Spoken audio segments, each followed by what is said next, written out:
let's talk about a system of division so total, so carefully engineered, that its shadow still stretches across an entire nation. This is the story of South Africa, of apartheid, and of the ghost it left behind. And to really understand that ghost, we first have to understand the machine that created it.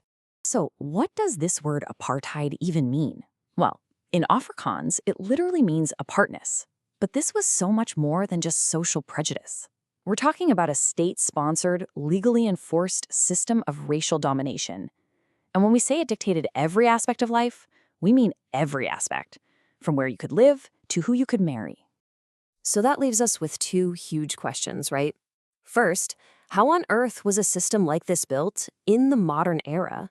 And maybe even more importantly, now that the laws are gone, does that mean it's truly over? Okay, so to really get a handle on this, we've got to rewind way back. Because even though apartheid officially kicked off in 1948, the seeds for it were planted a long, long time ago. But there was one thing, one discovery, that acted like a super fertilizer. You know, Southern Africa's history is incredibly deep. We're talking about the indigenous Khoisan peoples living there for ages. Then you have Bantu-speaking groups moving in from the north, bringing new technologies. Then Europeans arrive by ship. It's a complex mix. But the real game changer, the thing that just flipped the whole board over, it was what they found under the ground. And that discovery of diamonds and gold, it wasn't just about getting rich. It was a total reset for the entire society. You go from this patchwork farming communities to a single industrial powerhouse. And what do you need to run that powerhouse, to run those mines? You need labor, lots of it. And you want it cheap and easy to control. And right there, that's the spark. That economic need is what built the entire justification for racial segregation. And here's where it gets really insidious. That economic need, well, it needed a story, a justification. And that's exactly what this quote gets at. The entire system was built on this idea of boss gap, which is basically just a word for dominance. This wasn't just some vague prejudice. It was a full-blown philosophy created to serve an economic machine. All right, so we have the economic driver, we have the ideology. The next step? Turn it all into law.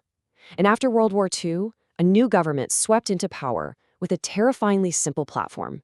They were going to engineer society and turn separation into a science. 1948, the National Party. Their campaign slogan was literally just one word, apartheid. That's it. They didn't hide it.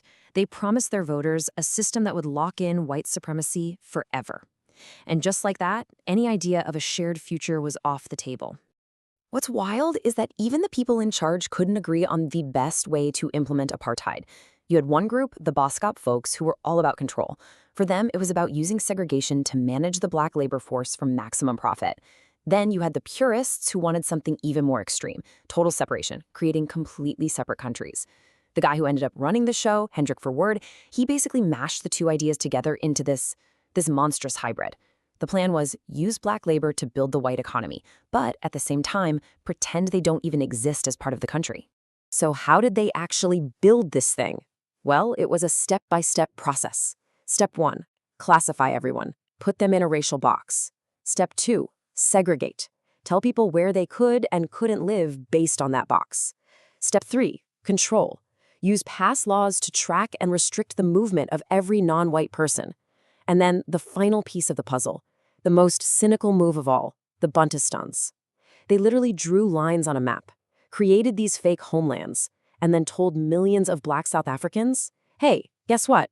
You're not a citizen of South Africa anymore. You belong to this place now. It was a way to strip them of their citizenship in the country they were born in. Now, you can't build a system this brutal and expect people to just accept it. Of course not. From day one, there was resistance. People organized, they protested, they fought back. At first, the fight was peaceful. Groups like the African National Congress, or ANC, led the charge with strikes and civil disobedience.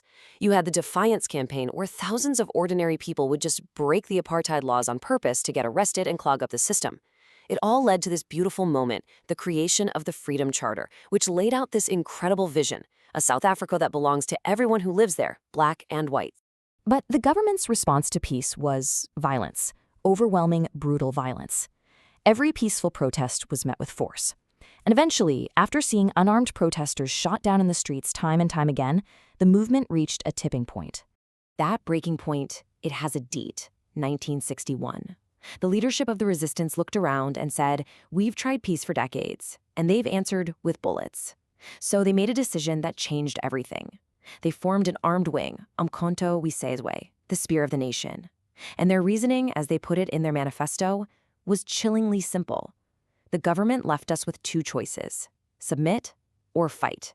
And we choose to fight. Okay, so fast forward through decades of struggle, both inside the country and with pressure from the rest of the world, and finally, the system starts to crack. And what happens next is often called a miracle, but as we're about to see, it's a miracle that's still very much a work in progress. February 11th, 1990. The whole world was watching. Nelson Mandela, after 27 long years in prison, walks free. And that moment, it wasn't just about one man.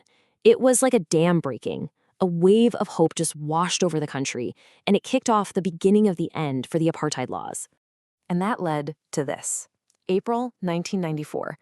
The political miracle. Can you just imagine millions of people who, for their entire lives, had been told they weren't true citizens, lining up for hours, sometimes for days, to cast their very first vote? It was just this incredible, powerful moment of pure joy and hope. So the big question was, okay, how do you even begin to heal a country that's been torn apart like this?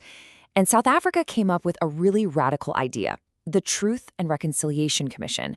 The deal was this: instead of mass trials and revenge, let's focus on truth. If you were a perpetrator, you could come forward, confess everything you did, and potentially get amnesty. And if you were a victim, you finally had a national stage to tell your story and be heard. It was an amazing concept, right? But for a lot of people, telling the truth wasn't the same as getting justice. And this graffiti, it just says it all. Words do not mean anything today.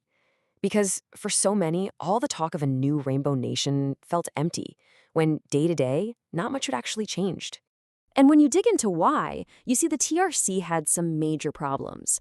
For a lot of victims, watching the people who tortured them walk free after a confession felt like a betrayal.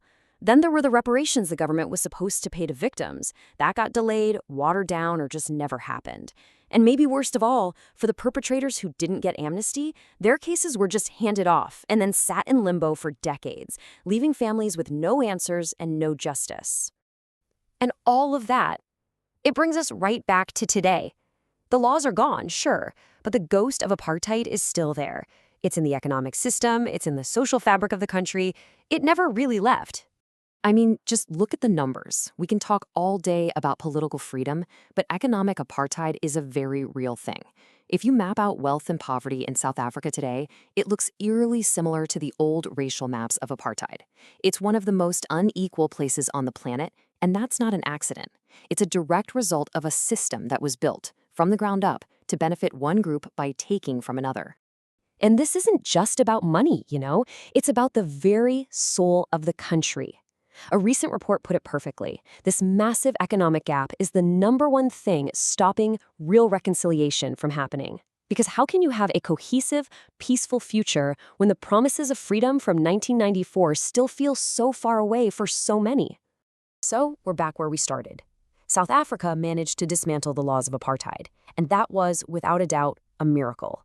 But the bigger question, the one they're still facing every single day, is how do you dismantle a ghost?